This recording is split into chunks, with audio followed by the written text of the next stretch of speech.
Hello everyone, welcome to Hindi Shiksha. हम previous class में क्या पढ़ रहे थे? सिंदूर की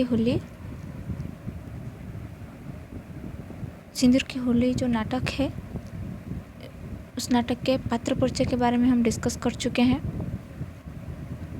और प्रमुख कथानक के बारे में भी, और उस नाटक को भी विस्तार रूप से समझा गया है। तो अब हम सिंदूर की होली जो नाटक है, ये नाटक नाट्य कला की दृष्टि से कैसे हैं, ये हम देखेंगे। तो क्लास शुरू करने से पहले क्लास को ज़्यादा से ज़्यादा शेयर कीजिए, लाइक कीजिए। तो देखिए, सिंदूर की होली यदि हम नाट्य कला की दृष्टि से यदि हम देखेंगे तो इस नाटक के लेखक जो है लक्ष्मी नारायण मिश्र। तो लक्ष्मी नारायण मिश्र के नाटक में अत्यंत प्रौढ़ एवं सर्वश्रेष्ठ कृति है सिंदूर की होली। मतलब लक्ष्मी नारायण मिश्र जी ने जितने सारे नाटक लिखे हैं उनमें से प्रौढ़ एवं सर्वश्रेष्ठ कृति कौन सी नाटक है? सिंदूर की होली नाटक। और चिरंतन नारीत्व की समस्या पर आधारित इस सामाजिक समस्या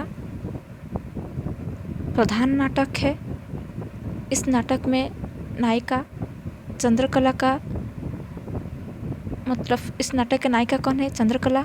और चंद्रकला का रजनीकांत के प्रति गहरे आकर्षण, प्रेम और अंत में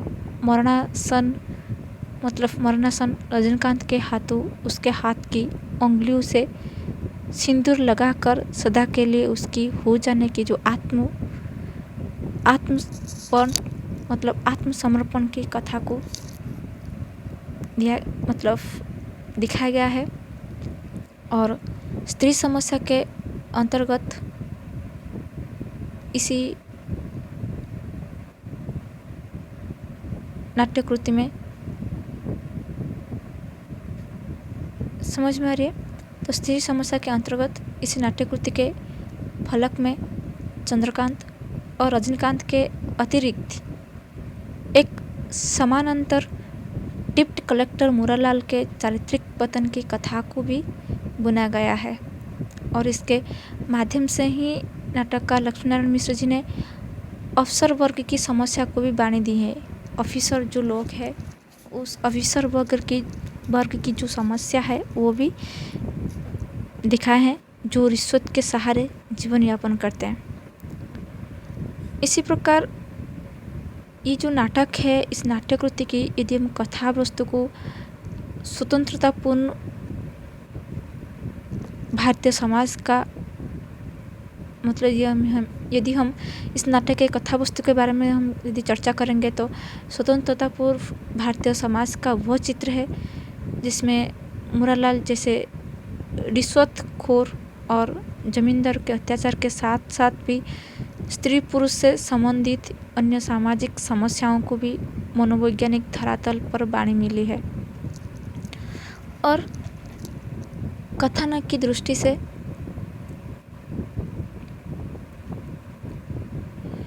यदि हम देखेंगे तो लक्ष्मी नारायण लाल की यह एक मौलिक रचना है जिसका फलक विभिन्न वर्गों की समस्याओं से बुना गया है। किंतु यह नाटक समस्या का समाधान प्रस्तुत नहीं करता है। और कथा वस्तु की दृष्टि से यह नाटक आधुनिक भारतीय समाज तथा स्त्री पुरुष की समस्याओं को भी बखूब उपस्थित करने में सफल रहा है ये नाटक। और जयशंकर त्रिपाठी जी ने इस नाटक के बारे में लिखा है कि मिश्र जी अपने नाट्य रचना में कथा वस्तु के विन्यास और भावपूर्ण वर्म स्थल को भी पहचान करने में अत्यंत पटु रहे हैं। ये जयशंकर त्रिपाठी ने लिखा है लक्ष्मी नारायण मिश्र जी के बारे में इस नाटक के जरिए। और यदि हम इस नाटक के पात्र के बारे में यदि हम डिस्कस करेंगे तो इस नाटक के जो पात्र है, मैं तो पहले डिस्कस कर चुकी हूँ इस नाटक के पात्र के चरित्र के बारे में। तो पात्र और चरित्र चित्रण की दृष्टि से सिंदूर की होली एक सफल नाट्यकृति है। नाटक में पात्र का चयन कम से कम होना चाहिए कि इसी दृष्टि से सिंदूर की होली में ये भी मैं बता चुकी हूँ कि इस नाटक में 9 पात्र हैं। इसमें 7 पुरुष पात्र है 7 और 2 स्त्री पात्र है। तो इस पात्रों का चयन हुआ है। ये 9 पात्र है: रजनीकांत, मनु शंकर, मोरारलाल, माहिर अली, भगत सिंह, हरनंदन सिंह, चंद्रकला, मनोरमा, डॉक्टर तथा कुछ अन्य जन भी है। तो इनमें भी चंद्रकला, मनोरमा, मोरारलाल, मनु शंकर के चरित्र को भी प्रमुखता मिली है और अन्य पात्र जो गौण पात्र है जो इस नाटक के विकास में सहायक सिद्ध भी हुआ है। और इस नाटक के इस नाटक में जो रस प्रयोग हुआ है, मिश्र जी ने जो रस प्रयोग किए हैं वो प्रयोग नाटक के 3 तत्व माने गए हैं। इस नाटक में 3 तत्व माने गए हैं, वो है वस्तु, नेता और रस। तो लक्ष्मीनारायण मिश्र जी ने स्वयं को भरत मुनि द्वारा प्रवर्तित नाट्य परंपरा का अनुगामी कहा है और संस्कृत नाटकों में रस निष्पत्ति की दृष्टि से भी श्रृंगार रस का भी प्रथम स्थान मिला है इस नाटक में। उसके बाद वीर और करुण रस भी यहाँ पर वर्णन हुआ है, दिखने को मिलता है। और इस नाटक में श्रृंगार रस का नियोजन भी हुआ है। और जयशंकर त्रिपाठी जी ने लिखा है कि मिश्र जी के नाटक में श्रृंगार रस का नया स्वरूप बहुत चमत्कारिक ढंग से व्यक्त हुआ है। इसे श्रृंगार कह नहीं सकते और है श्रृंगार ही। तो श्रृंगार अर्थात नारी के मनोभावों और विचारों का चित्रण जैसा कि सिंदूर की होली नाटक में है।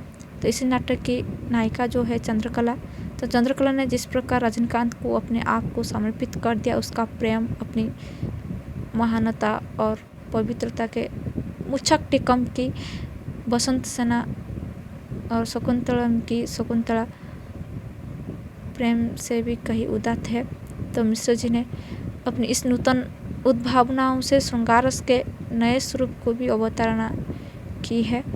तो नाट्य सिद्धांत के निर्वचन में नई व्याख्या के लिए भी आगाह किया गया है। उसके बाद इस नाटक में यदि हम संवाद और कथोपकथन के बारे में डिस्कस करेंगे तो इस नाटक का संवाद जो है इस नाटक का प्राण होता है और संवाद ही नाटक के समस्त कार्य व्यापार, पात्र के चरित्र चित्रण और कथा वस्तु के विकास में सहायक होता है। तो ये नाटक के संवाद जो है ये पात्रानुकूल है, अभिनयात्मक है, चरित्र व्यंजक है, कथा विकास में सहायक है, उसके साथ साथ भी सरल, संक्षिप्त भी और प्रभावशाली, गतिशील, उपयुक्त, रोचक, चुस्त और कुटिल भी दिखने को मिलता है। और नाटक के संवाद जो है नाटककार के उद्देश्य एवं उसके द्वारा उठाई गई नारी विषयक समस्याओं को प्रकट करने में भी पूर्ण सक्षम है। तो इस नाटक के संवाद जो है, तो इस संवाद की अन्य विशेषता जो है वो मनोवैज्ञानिकता है। ये संवाद अधिकांश मनोवैज्ञानिक गुंथियों को सुलझाने में भी लगे हैं और इस कारण में इस नाटक में विशेष महत्व है। इसी कारण से तो चंद्रकला के जो मानसिक उन्माद है, ये उन्माद का ये संवाद कितना सुंदर है, सजीव है, प्रभाव है। जैसे क्या अरे क्या कर रहे हो, तो इसी विषय का ही है। जैसे मेरा प्रेमी वहाँ था, तुम जानती हो, ये मेरी सुहागरात है, कितनी सुनी लेकिन कितनी व्यापक, इसका अंत नहीं, मेरा पुरुष मुझे सदैव के लिए स्वतंत्र कर गया। तो ये जो कोटेशन जो लिखा गया है ये दिखने को मिलता है समाज में। और व्यंग्यात्मकता इस नाटक कृति की एक अन्यतम मुख्य विशेषता है। स्त्री का पुरुष वर्ग पर और पुरुष का स्त्री के प्रति अथवा सामाजिक रूढ़ियों के प्रति या फिर विधवा स्त्री की दयनीय दशा हो या पाश्चात्य शिक्षा हो, इसी नाट्यकृति के संवाद में ही व्यंग की तीक्ष्ण मार गया है। तो संन्यास के प्रति और पुरुष की नारी लुलुपता एवं वासना के प्रति भी व्यंग भी प्रभावी मारक क्षमता है। तो उमेश चंद्र मिश्र जी ने लक्ष्मीनारायण मिश्र के नाटक के शब्द में इसी नाटक के कथोपकथन चुटीले, प्रभावपूर्ण और भावों की गूढ़ता के साथ साथ भी मानसिक विशेषण प्रस्तुत करने में भी सफल हुआ है। तो उमेश चंद्र मिश्र जी ने लिखा है कि मिश्र जी के समस्या प्रधान नाटक में सामाजिक विचारधारा का प्रतिपादन करते हुए जो पात्र समाज सेवक के रूप में आते हैं, उनके कथोपकथन कहीं ना कहीं आवश्यकता से अधिक लंबे हो गए हैं और कुछ स्थानों पर तो वो बिल्कुल भाषण से लगते हैं जो खटकता है। सिंदूर की होली में मनोरमा के संवाद में यह दोष है कि इसी प्रकार के कथोपकथन अभिनय की दृष्टि से सफल नहीं होते हैं। और रंगमंच और अभिनेता की दृष्टि से यदि हम देखेंगे नाटक, तो ये नाटक सफल नाट्यकला के है। तो रंगमंच वो अभिनेता के निकष पर यह नाटक सफल है, जिसे इसी प्रकार देखा जा सकता है। और रंगमंच अथवा अभिनेता की दृष्टि से नाटक का कथानक जटिल न होकर सरल होना चाहिए। और ये नाटक जो कथानक है वो सरल है और इस नाटक में बुद्धिवादी दृष्टिकोण व चिंतन के माध्यम से नारी समस्याओं का निरूपण भी हुआ है। इस नाटक का कलेवर रंगमंच वो अभिनेता के अनुकूल संक्षिप्त है तथा पात्रों की संख्या भी अत्यल्प है।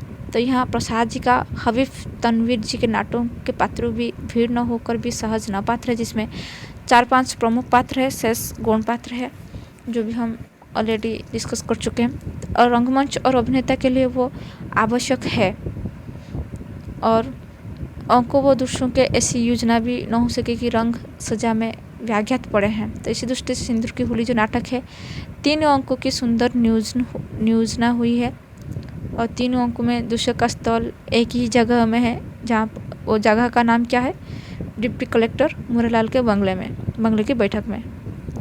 तो ये नाटक में अरुचिकर और असंभव घटनाओं का भी योजना नहीं हुई है। तो इस नाटक में रंगमंच अभिनेता के अनुरूप हास्य और व्यंग का पुटी भी विद्यमान हुआ है। और आमतौर पर यदि हम कहेंगे तो ये नाटक संवाद जो है, इस नाटक के संवाद जो है संक्षिप्त, सरल, सजीव होने के साथ साथ भी जटिल है और भाषा की सरलता, सहजता और प्रभावमयता भी इस नाटक के रंगमंचता और अभिनेता के अनुकूल है। और इस नाटक में किसी दार्शनिक गुत्थी को भी न सुलझाकर भारतीय सामाजिक समस्याओं को भी अभिव्यक्त दृष्टिवादी धरातल पर हुई है। तो यहाँ पर लक्ष्मीनारायण मिश्र जी ने कल्पना लोक की अपेक्षा यथार्थ के धरातल पर समाज की वास्तविकता को भी चिंतित करने वाले भी नाटककार थे। इसीलिए इन नाटकों के स्वगत कथन, गीत, भावुकतामय इत्यादि जो है वो समावेश में नहीं मिलता है। तो इसीलिए भगवत शरण मिश्र, लक्ष्मीनारायण मिश्र को टेक्निक, भाषा शैली और सांस्कृतिक अनुशीलन में बेहद प्रभावित है। उसके बाद यदि हम इस नाटक के भाषा के बारे में यदि हम कहेंगे तो भाषा का शैली कैसे था इस नाटक में, तो इस नाटक एक सफल उत्कृष्ट रचना है। इसमें भाषा एक रूप नहीं मिलता है। तो मिश्र जी की भाषा जो है शुद्ध और संस्कृतनिष्ठ होते हुए भी सरल, सहज, प्रभावी, व्यंजक भी है। तो ये नाटक की भाषा की सरलता, स्वाभाविकता एवं प्रभावपूर्णता की प्रशंसा भी दिखने को मिलता है। और ये यंत्र तंत्र तत्सम शब्दावली का इस नाटक में अवश्य प्रयोग हुआ है, किंतु भाषा की सरलता, सहजता और संप्रेषणीयता पर इसमें तनिक भी आंच नहीं आई है। तो भाषा में जहाँ एक तरफ हास्य और व्यंग की अद्भुत छटा देखने को मिलती है, वही मनोरमा एवं चंद्रकला की भाषा कहीं कहीं आकर्षण की व्याख्या भी बड़े प्रयासपूर्ण भी है। तो ये था इस नाटक में भाषा कैसे था। उसके बाद यदि हम इस नाटक के उद्देश्य के बारे में कहेंगे तो लक्ष्मीनारायण मिश्र जी ने इस कहानी इस नाटक लिखने का उद्देश्य क्या है, क्यों लिखे हैं, लिखने का कारण क्या है। तो लक्ष्मीनारायण मिश्र जी आधुनिक हिंदी नाटक में समस्या नाटकों के जनक है। और यदि हम कहेंगे इस नाटक जो है सिंदूर की होली, तो इसमें मिश्र जी की सर्वश्रेष्ठ सामाजिक समस्या प्रधान नाटक कृति है। ये याद रखिए कि सिंदूर की होली जो किस तरह की नाटक है, सामाजिक समस्या प्रधान नाटक है, जिसमें उन्होंने नारी के चिरंतन शाश्वत समस्या को बानी दी है। और इस नाटक में प्रेम का आधार प्रथम दर्शन और प्राकृतिक आकर्षण है। चंद्रकला मुरारलाल की एकमात्र पुत्री है जो स्वच्छंद और उन्मुक्त प्रेम की पक्षधर है। लव एट फर्स्ट साइट जो कहते हैं, अर्थात विवाहित है, वो इसे इसी कदर चाहती है कि सच्चे मन और आत्मा से उसके प्रति समर्पित होकर नाटक के अंत में मरणासन रजनीकांत के मृत्युपाय अंगुलियों से अपनी मांग भर लेती है। रजनीकांत यद्यपि प्रत्यक्ष ढंग इस नाटक में कहीं नहीं है, किंतु नाटक की मूल समस्या और मनोद्वंद का एकमात्र आधार वही है। तो इसी प्रकार इस नाटक में सामाजिक लांछन व चिरंतन नारित्व के संबंधित प्रेम समस्या को उभरना नाटककार का मुख्य उद्देश्य रहा है। और ये जो नाटक है, इस नाटक में मनोरमा के चरित्र के माध्यम से विधवा विवाह की समस्या भी दिखाए हैं कि कैसे सैद्धांतिक पक्ष का विश्लेषण करना नाटककार का एक अन्य प्रमुख हुई संशय और उपहार की दृष्टि से देखती है। जो प्रमुख उद्देश्य है, मतलब मनोरमा के चरित्र के माध्यम से जो विधवा विवाह की समस्या जो है वो नाटककार एक अन्य प्रमुख माध्यम से दिखाए, जो कि इनका उद्देश्य है। और विधवाओं के उद्धार के नाम पर पुरुष द्वारा चलाए गए आंदोलन को वो उपहास की दृष्टि से देखती है। तो वो विधवा जीवन की पक्षपातीन है। तो मनोरमा विधवा विवाह की तुलना में विधवा रहना ज़्यादा श्रेयस्कर मतलब समझती है। और वो कहते हैं कि समाज की चेतना के लिए विधवा होना आवश्यक है। और उसके भीतर जो संकल्प है, साधना है, त्याग और तपस्या है, वही विधवा का आदर्श है। और वो आदर्श समाज के लिए गौरव की चीज़ है, कलंक नहीं है। तो जितनी कोशिश इसी आदर्श को मार डालने के लिए हो रही है, अगर उतनी ही कोशिश इसे जीवित रखने के लिए होती है तो समाज और परिवार दूसरी चीज़ होता है। तो लक्ष्मीनारायण मिश्र के समस्या नाटक में उनकी यथार्थवादी और बुद्धिवादी चिंतन जो है दृष्टि साकार हुई है। और सिंदूर की होली जो नाटक है, इसके माध्यम से काम संवेग की समस्या को प्रकट करना भी नाटककार का एक अन्य प्रमुख उद्देश्य रहा है। और इसी नाटक का कथानक जो है वो भी काम संवेग की समस्याओं को उत्प्रेरित है। और मनोशंकर की चाहत जो है मनोरमा के प्रति तथा डिप्टी कलेक्टर मुरारलाल की मनोरमा के प्रति जो आसक्ति है, वो पीछे यौन भावना दिखने को मिलती है। ठीक है, तो ये था सिंदूर की होली जो नाटक है वो नाट्य कला की दृष्टि से कैसे हैं ये नाटक। तो आई होप आप सभी को समझ में आया होगा। तो कमेंट बॉक्स में कमेंट कीजिए, आप सभी को समझ में आया है या नहीं। कमेंट बॉक्स में ज़रूर कमेंट कीजिए। यदि मेरी क्लास आप सभी को अच्छी लग रही है तो लाइक कीजिए, ज़्यादा से ज़्यादा शेयर कीजिए।